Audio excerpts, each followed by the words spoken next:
Hey guys, I've been meaning to share this email for a little time now. I'm going to probably have to do this, read this email to you in parts because it's a pretty long email, and the way my schedule is lately, I've been so busy. So anyway, I'm just gonna get started. This is one of my viewers wrote into me. He didn't leave his name. So I'm just gonna have to, on the title, put the say that it's from a viewer of mine. So here it goes. Only a few years ago, I was feeling very low one night and just kept whispering Jesus over and over thousands of times in bed.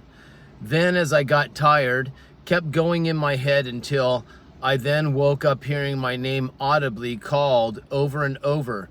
Then I rolled over to look and see a figure like a human. Then a deep sleep fell on me, and I in the dream was, I believe, in the tomb of Jesus, in the tomb Jesus was in, as he just rose from the dead, still pale, still greasy, muddy, bloody, sweaty hair about shoulder length. I know what he looks like, and we had a conversation, but of course I don't remember what was said. Other scenarios similar. I'm assuming and hoping if it was important, that it will be brought to memory at the right time or something. I can describe how Jesus looked.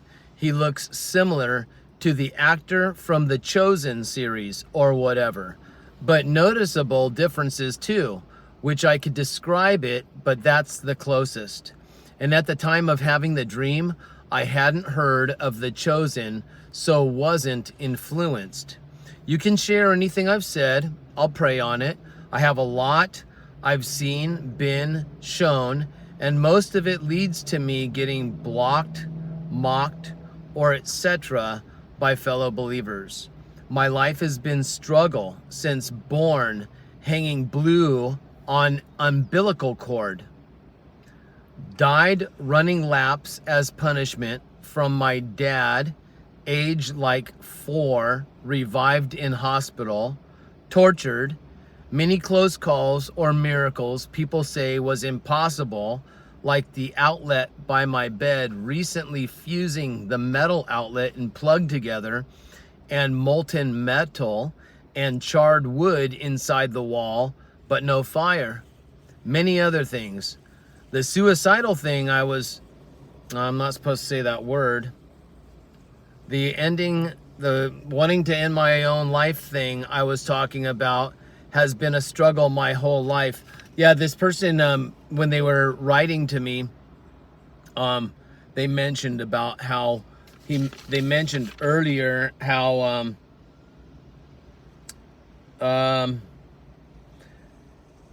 since he was 6 or 7 years old, he had been, the S word, wanting to end it all for a young person diagnosed now severe complex PTSD. That's what he says.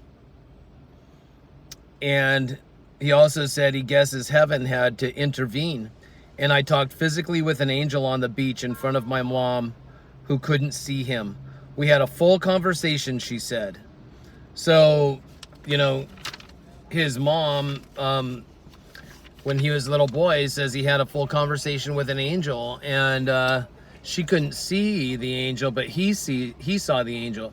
So anyway, so he was talking about, having the desire to end it all.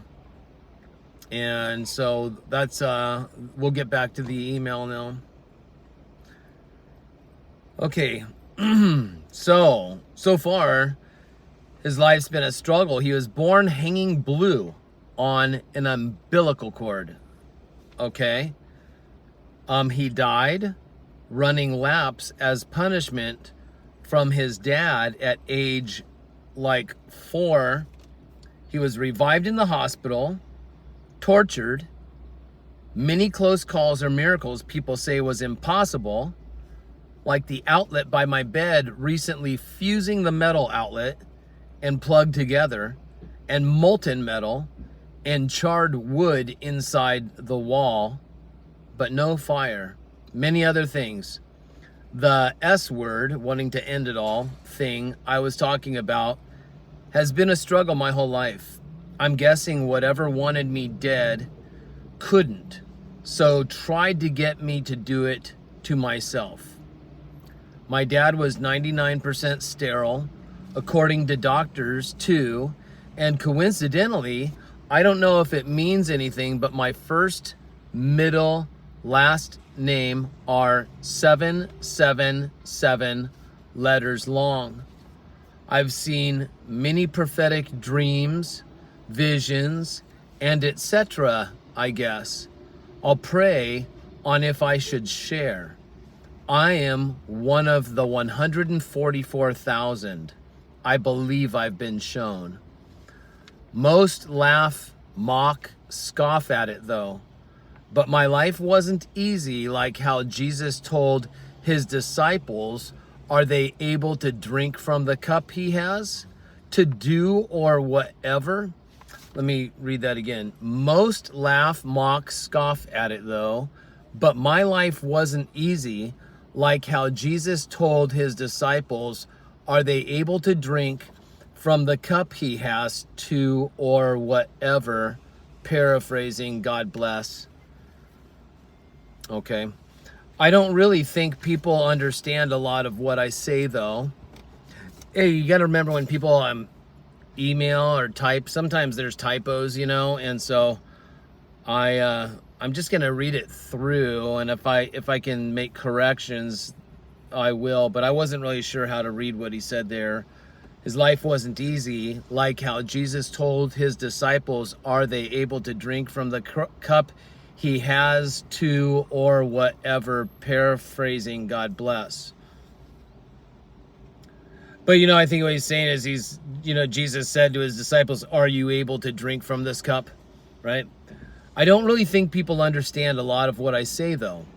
And I, like you, and you may not agree with things I've seen, so I'm hesitant to share any more on the few channels that haven't blocked me, or just feeling soured from wanting to watch someone because they just mock me, taunt me, then block me.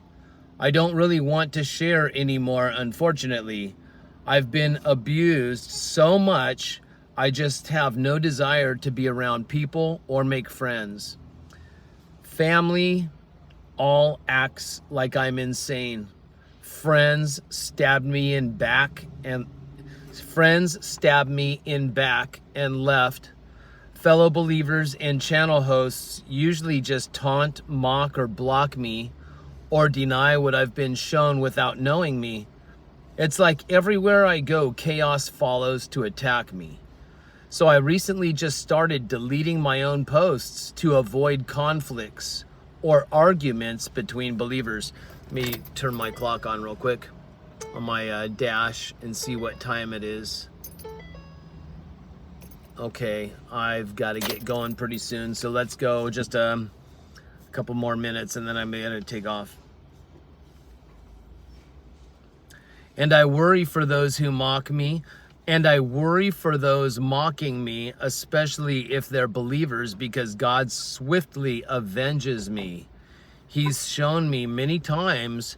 I've had my knee hit by grandma, who I stayed a couple months with to help, as she had a hoarder level of stuff.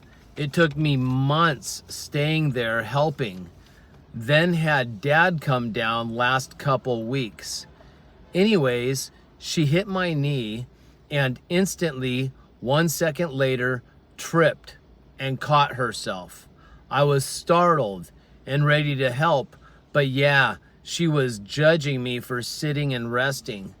97-degree weather and sleeping on a chair and getting no sleep, up all night, hourly, every time she wakes me up, so I never actually got to sleep before she woke up the next hour to ask me for something or to do something, etc., which is fine. I was there to help and didn't regret it. This is the side of the family that abused me heavily though. Anyways, near the end of me being there, I got sick, heat, and exhaustion got to me. She demanded I take a CV test or leave. Banished, thrown out, basically saying how I was not welcome there if I had it, etc. CV, I think we know what that is, right? C19, I think, is what they are talking about. So she demanded I take a CV test or leave. Banished, thrown out, basically saying how I was not welcome there if I had it, etc.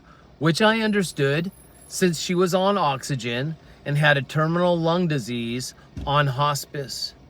However, she literally lets everyone, even coughing children, into her house 24/7. And I'd only been there, so anything I would have had would have been exposed there. Anyways, I told her I refused the test. She says why and tries so hard to get me to take it. I say no, I'm not taking it. I don't trust it. Even if it's nothing, it's made by the same people, and told her to look at it in a black light next to a regular Q-tip. It glowed very brightly, still packaged. She said it's fine, she's gotten it, and of course all the family members / believers see it as the same, just a harmless test. So I was kicked out and stayed at a hotel a few days, chugging NyQuil, trying to feel better. Eventually I did, and then I came back. Okay, I'm gonna pause there, you guys, and we'll continue this as soon as possible. I'm gonna make a mark right here on it so that I'll remember where I left off, and then we'll continue to record this. So I will talk to you guys soon. Okay, I am back. I think I can go for maybe 15 more minutes, and then I gotta get to my next one. So let me get the email, and we will just continue where we left off. One morning, as I listened to the Bible as I sleep, she told me to turn that off. This is his grandmother, right? She told him to turn that off. And then seconds later, her 95-year-old deaf mom says, "What's wrong with the water? I can't get it to go hot, cold or hot, only lukewarm. I got chills, but I don't want to be judgmental. So just thought maybe coincidence." Okay, so if you remember, he says that things happen to people when they come against him. So, okay, so one morning as I listened to the Bible as I sleep, she told me to turn that off. And then seconds later, her 95-year-old deaf mom says, "What's wrong with the water? I can't get it to go cold or hot, only lukewarm. I got chills, but I don't want to be judgmental, so just thought maybe coincidence." She had an evil spirit in her house. I had us all pray to cast out. I mean, shower head turning and switching from jet to pulse and etc. on its own, and an evil presence, etc. She had a fall, I believe, was also that spirit, because the same exact spot, her 95-year-old mom, it looked like something pushed her. Was having heart attacks. Okay, so the punctuation is just some of it's a little different, you guys, so bear with me. I'm trying to figure it out.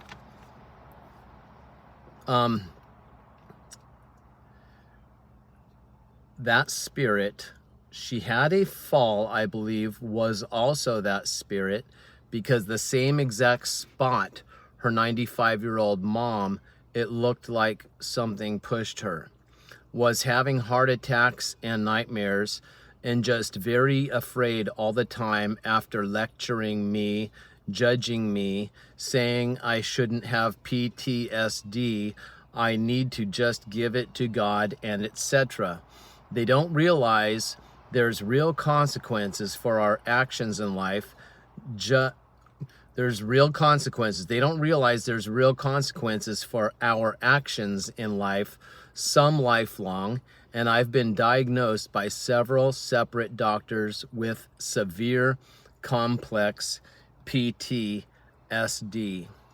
Anyways, I hold my tongue, try to just keep being the punching bag, and keep her as comfortable as possible, and help her move the colossal amount of stuff she had to get rid of to sell house. As my dad and her are there, I said something that I guess triggered them, how we are all sinners, and I'm a sinner. We trust on Jesus' blood. I mentioned that I used to cuss sometimes and said we all fall short. Well, they basically were saying I'm in error, implying I'm going to hell, etc., etc. I told them if I'm really going to hell, why does he bother with me if he knows my end? And if it is true, then I'll use the time I'm alive to spread the gospel to prevent others from my fate, I guess. It was just nasty how I was treated. And this was these last 2 months or so. I just got back last month, 28th or whatever, finally finished and came home. Anyways, then my dad just goes quiet, and she goes on this rant about how she knows the Lord for 30 years and doesn't sin daily because she's grown in the Lord or more mature, etc., and rebuking me, and how not her Jesus, and etc., and how I need to stop and not talk back and disrespect my father and grandmother. Keep in mind, I'm an adult and was calmly, politely just sharing my thoughts. So in other words, I can only take the punches and listen. I'm not allowed to think for myself. Yeah, that pissed me off a bit. She goes on how the conversation is over as I am stressing her out and going to give her a heart attack. Okay, fine. I stopped talking, endured, and put up with what I had to. But like an hour later, after Dad suggests we go for a drive to her old house, a little ways away, she really wanted to go. So we go, and about 45 minutes in, her oxygen battery starts smoking.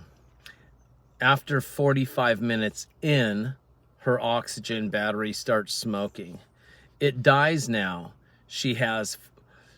Okay, so I'm trying to read this with the punctuation is just off, so please bear with me.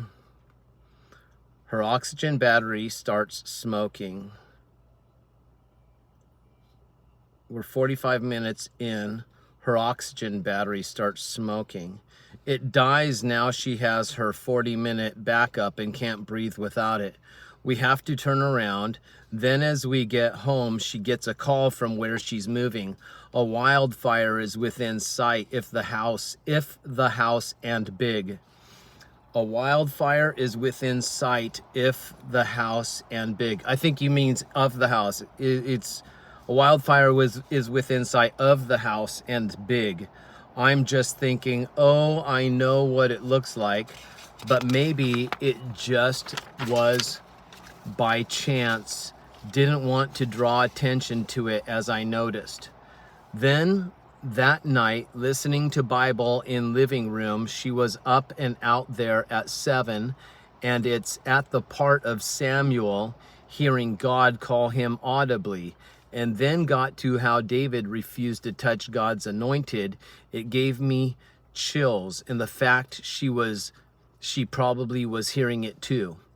I start Genesis to Revelation and repeat usually, so wasn't intentional. There's many other cases of God fighting for me and avenging me. I have to ask him to please be merciful as a lot if what happened was scary.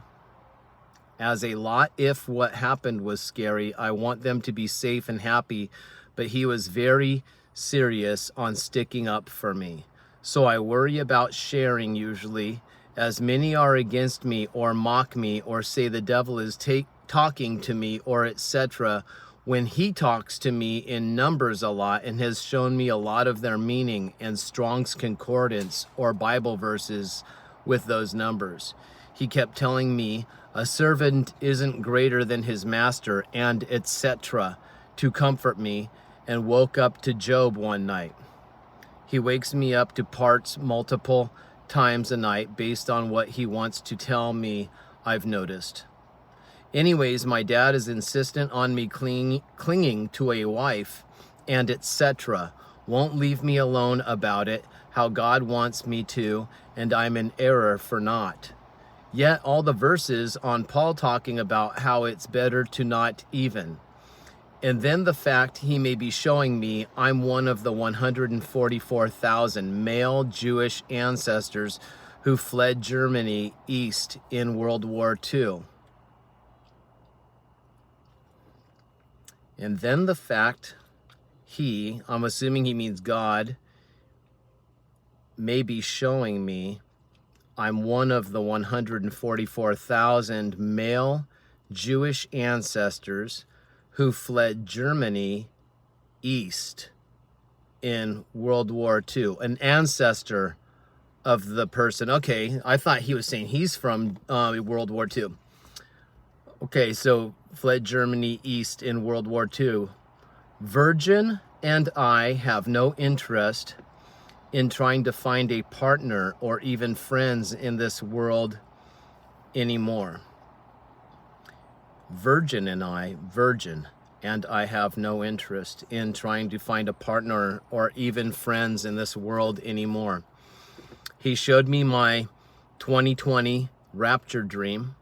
The trumpet I heard was a song I heard 2 years later start, slightly deeper, slightly longer. Warrior Song by the Fat Rat. Someone prior told me what I heard before I was taken in a silver whirlwind to witness the end of the battle, and the dragon, bloody and beat down, crawling with dragons, circling it, was a call to war. Then after that, they said I started seeing 144 and 144,000 everywhere, like 20 plus times a day, in the most random places. Like, let's say a game I'm downloading, it will sit there at 144K space needed, or random stuff everywhere. 144 times on videos, 144 view, 144,000 subs at that moment. Check hours later, it's 145,000 multiple times on hundreds of different facets everywhere. Time on clocks, not biblical things too, just everywhere, daily, to the point I'm like, okay, if you're saying what I think you are, then I need some serious confirmation. I know I'm just a loser nobody with mental issues. I don't fit into this world at all either. So a week later, I get my first court summons ever. My number's 510. I'm thinking, okay, guess I'll look it up. I took it as a mountain, which they are referenced with, and a band of soldiers. I've also always been obsessed with music. The first book, if Bible, I read was Revelations fully.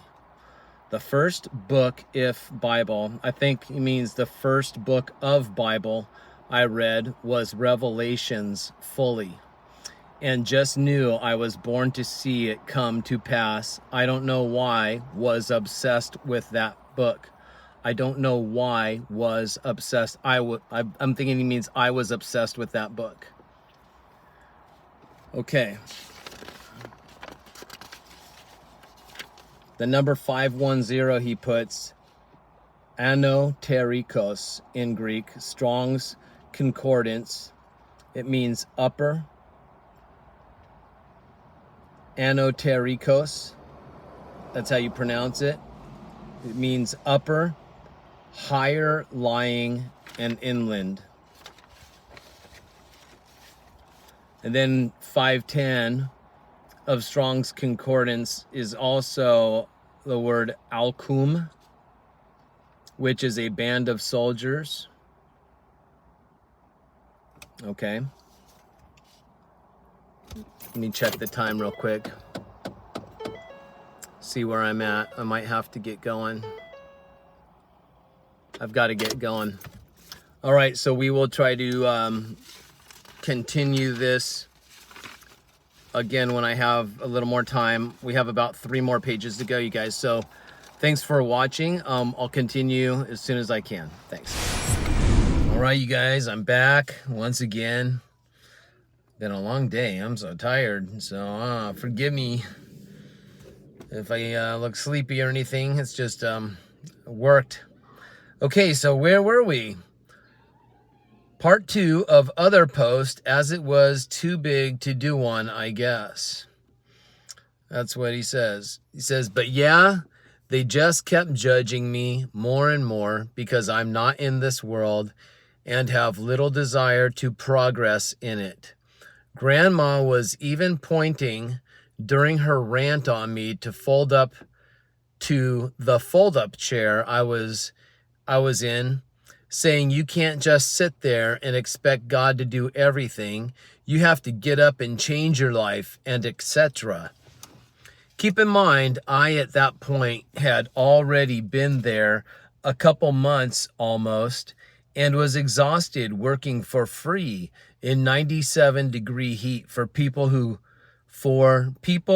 who causes my trauma for the majority of it and are just beating on me as I'm there too. So to just quietly sit there and be their punching bag again willfully as an adult was not fun. And my dad, who caused most of it, disregarding it completely, saying PTSD isn't of God and I'm in error. And what do I have PTSD from? All he's done is build me up. This is the guy I watched with a little girl around my age of 7. Man. Did you guys hear that? Okay. I hope you understand that. Let's repeat it once more. This is the guy I watched with a little girl around my age of 7. This is the guy who beat my mom bloody, leaving her for dead on side of road as I'm crying open the door at age 4 to 5 and try to jump out. He hits me, slams it, locks it, and buckles me up as he's driving. This is the guy who, if I ever complained something hurt, he would take a chainsaw into the living room and rev it, asking if I want it cut off. Man, that's pretty brutal, you guys. This is his dad. And his dad, you got to remember, is telling him that post-traumatic stress disorder isn't of God, and this guy, this person who's writing the story is in error. Because all this dad's ever done is build him up, right? So this guy witnesses his dad with a little girl at age 7, sees his dad beat his mom bloody, leaves his mom for dead, takes a chainsaw, threatens to cut it off. I'm assuming we know what it is. I'm assuming that that's what your dad meant. This is the guy who beat my ass to where I couldn't sit. This is the guy who made me run laps around age 4 with asthma, and I was revived in hospital as punishment. This is the guy rubs his wealth and success and judges me for watching biblical videos and etc.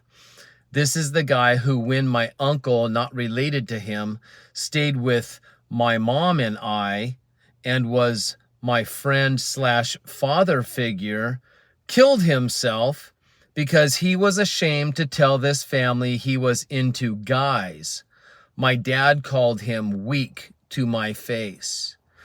This same guy I've cried over and pleaded with God to let him be saved, as I've woken up with dread thinking of where he was many times.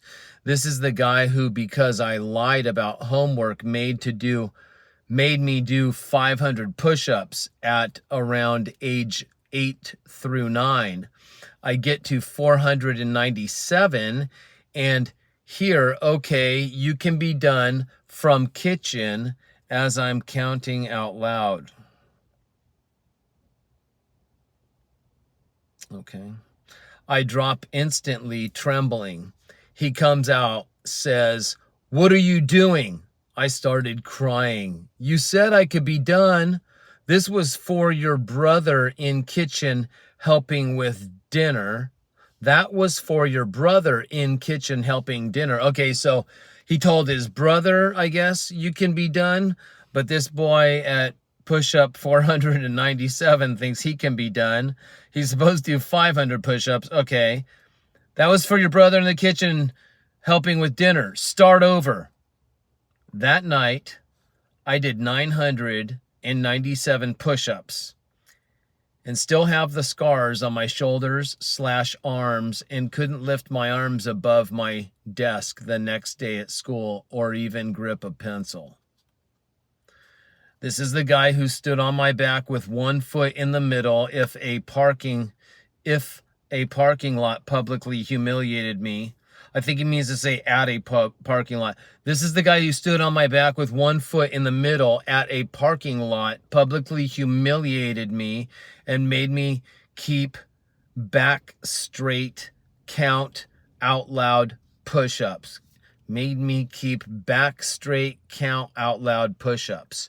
I used to take 50% on projects, refusing to do public speaking presentations after doing all the work in school because of it. This is the guy who, as my brother was 9 to 10 and very chubby, he made do push-ups and he was trembling, screaming and crying and sobbing, trying to hold himself up. And it got to the point I finally said, "That's enough, let him be done." He looks at me and says, "Not your place. Do you want to do push-ups too?" Zero mercy. This is the guy who is always putting me down. Hold on. I'm going to roll my windows down a little bit for air. There were kids outside the car playing, and then so I just didn't want you guys to hear the kids having fun, the noise and stuff.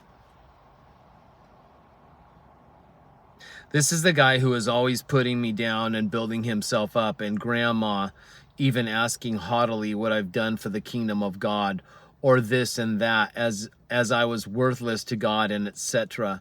I forgave them a while ago, and I didn't hold my severe complex PTSD against them, but for them to dismiss it like it's not real or match it with me being in error with God because it's not of God or something, or them asking what was so bad to give you PTSD and just completely disregard it entirely and act like I'm just making it up and just weak or low on God's totem pole. That really pissed me off, to be honest. I'm still in the process of deciding if I'm going to just cut ties with that side of the family for good. I've forgiven, but I am at the last straw of putting up with being the punching bag. I know God will avenge and fight for me, and I've asked him to forgive all they've done to me and etc. But it doesn't make my real issues and struggles any easier. Yeah, man, I hear you. And them telling me how God intends for us to thrive, prosper, and be happy, and I'm in error. I'm in error for not being happy and being miserable and suffering. Then add in the extreme intense spiritual attacks daily. Then add in the lack of care from fellow believers and rejection. I got to the point I don't want to he around anyone. No, I think it means be. I don't want to, I got to the point where I don't want to be around anyone in heaven. I'll just be alone in my little spot or whatever. I'm to the point where I'm not in my life. I'm not thinking of any of my life. You know that word. But I don't care if I die. Whatever God wills, I'm to the point where I desire nothing in this world and yearn for heaven where life finally starts. And keep in mind, these people, for all that they were and are quote unquote Christians, and to the outside world, they look like superstars for God. Behind closed doors, it seems different. I don't want to complain or judge them, but this is just a testimony / account of how hard it really is. 2020, my Great Dane Hound Black Lab mix, basically a Scooby-Doo dog. Oh man, I loved Scooby-Doo when I was a kid. Basically a Scooby-Doo dog, was old and not doing so good. So I prayed to God to take him if he's in pain and to do it as fast and painless as possible. It may have been that next morning, but I woke up. I slept on the floor by choice by him for years. I heard him crying to call me over. I quickly went over to him and held him in my arms, his torso and head, and he stopped crying as he looked at me. He then started to convulse and went limp as I immediately felt the warmth leave his body and saw the light leave his eyes. Then I just sat there for an hour or so, knowing I had to take care of it, but just couldn't. So I carried him to the yard, and the cremation people came. I don't intend to have children, so he was my boy. He was 12 to 13 years old, which is double a Great Dane's lifespan usually. He was my PTSD support dog. He was always my shadow everywhere I went. He could open doors and etc. He was the dog that cried to be taken outside on a walk, middle of the night, when God gave me my impossible to call coincidence confirmation to tribulation dream I had around 2012 to 2013 time frame, maybe 2011. This last 3 years has been hard without him. God, dude, I hear you, man. I'm a dog lover, and I know that pain of losing your not just a pet, but they become family, you know. So the last 3 years, and then your dog doesn't judge you, you know. People do all the time, and you know, but your dog doesn't. This last 3 years has been hard without him, and life is just empty and painful for me. Alone, beaten down, still, taunted, mocked by the believers and non-believers constantly. No one cares to hear me. Family thinks the rapture's 100 years, 50 years, or 1,000 years away, and are believers, but criticize me and beat me down for seeking God, not earthly kingdoms. They think I'm crazy too. Mom literally asked me if I need to go stay in a mental hospital for a little bit, and stuff. I've shown scripture so much, but no one hears it, I guess. I just want to go home. I don't care if I just go to sleep and don't wake up to get there. I can barely go on anymore. As I watch family, Christians, and the world happily enjoying their lives and etc., not a care in the world thinking this world's gonna be back on right track. Can I just pause here real quick? And you know, I'm sure I don't know why people block you and all that. I don't know the details. You said that all these different channels block you, and nobody wants to hear you, and maybe because they're like, who are you to claim that you're one of the 144,000 or something? That's kind of what I'm taking from it. Maybe they, you know, when you claim something like that, it bothers them. But you know, they don't know your story. I mean, you've been through a lot. You've been abused terribly, and not just, on not just physically, of course it sounds very physical, but mentally, emotionally, spiritually. You got this family, oh, we're Christians, we're so good, we this and that, but then your dad is doing that stuff that he's doing, I don't know what happened with your dad and that girl. You didn't get into the details of it, but I'm sure we can imagine. And also, your dad beating your mom to a bloody pulp in front of you and making you do crazy amounts of push-ups, dude. I mean, you know what?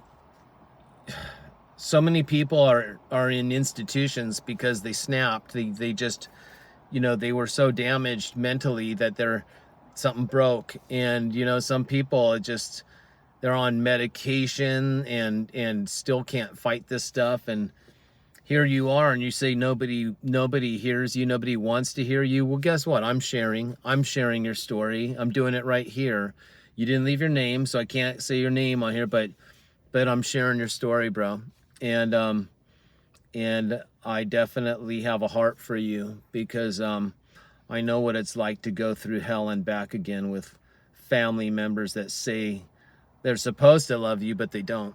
They show no love. They show narcissism, and they show they do religious abuse. They use religion, they use God as a weapon. Their hypocrisy is crazy, man. Okay, so let's continue. Anyways, if you did read all of this, thanks. Delete it after if you could. I don't like leaving it up for various reasons. I'll pray on it if I should share. The others I've gotten, or some of them, but I don't want to get anyone in trouble. So this is all just a joke and a fiction story, I guess. No, that's not a fiction story, dude. It's your story, and you just shared it, and you gave me permission to share it. So when you just said delete it or whatever, you got back with me and said, I could share it. So that's what I'm doing. I didn't delete it. I'm not going to. I printed it up, and here we are. God bless. And then he put a heart after the God bless. Hope you have a wonderful day tomorrow, and that we all can feel a supernatural peace as we wait for the rapture. Let me tell you, man, I don't like to give opinions after reading stuff, testimonies. I just share people's testimonies, and I try not to say too much, and I don't judge, and, whether you're 141 of them or not. I mean, that's not for me to decide. I don't know. But I do know abuse in many different forms, and I know what it's like to just want to disconnect from everybody in the family, and that whole should I, shouldn't I, should I, shouldn't I. I'm not going to give you advice on that. That's for you. I'm not going to give any advice. I'm just really thankful you got to use your voice here on this channel. I hope I read it okay. I know you typed a very long testimony letter there, and so I'm sure when I send small messages to people, I'm sure there's spell check errors all the time. So don't worry about that. I just hope I did a good job with it, and you've been through a lot, and I'm glad you're here. I'm glad you didn't end it. I know there's a purpose for you, and of course there is, and I hope you believe in yourself, and you can believe in yourself through him who lives inside you, through Christ. Okay? And I really feel bad that you went through what you did. And yeah, man, post-traumatic stress disorder. I mean, when you went through what you did, it's I can't imagine. I mean, I kind of can with a lot of things. Trust me. But feel for you, man. So I love you, bro. God bless you. Thank you for sharing your story. And everybody, if you want to, make comments, please be respectful and nice. And have some empathy, you know, step into somebody else's shoes and imagine what your life would be if you went through that kind of hell. Anyway, all right, guys, thanks for watching. God bless you all, and I'll see you all next time.